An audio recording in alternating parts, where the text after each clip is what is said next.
Ekopirk idėja kilo tiesiog vieną kartą įvyko nušvitimas vieną dieną, beskaitant Ozono laikraštukus. Paskaičiau daugybę informacijos, kiek yra dedama blogybių į maisto produktus ir į kosmetikos priemonės. Ir tada nusprendžiau, kad tiesiog žmonės to nežino ir jiem reikia skleisti tą informaciją. Ir projektas prasidėjo iš tikrųjų nuo internetinės prekybos, nes nebuvo tuo metu rinkoje normalios ekologiškos parduotuvės, o paskui vystėsi daug daugiau.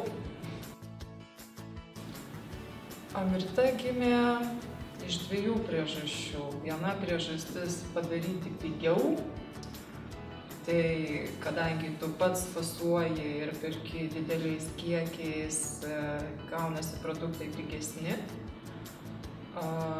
Ir noras, aišku, ją išplėsti į daug didesnį ir labai plačią, netgi sakyčiau plačiausią ekologiškų produktų liniją Lietuvoje, kuri jau fasuojama Lietuvoje.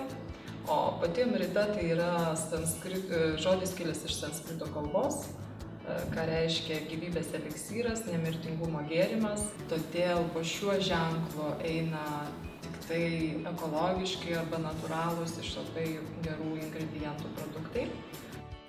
Idėjų galvoje suja begalės, visada trūksta rankų jas visas įgyvendinti. Todėl manau, kad darbas mūsų įmonėje yra labai dinamiškas ir įdomus ir nekasdieniškas.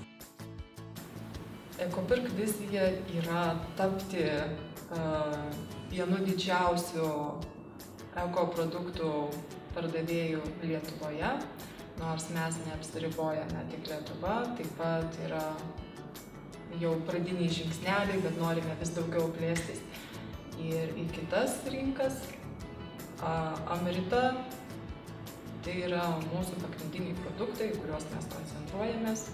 Planuose Amritos linija yra labai plati, pagrindė maistas ir taip pat keletas kosmetinių priemonių.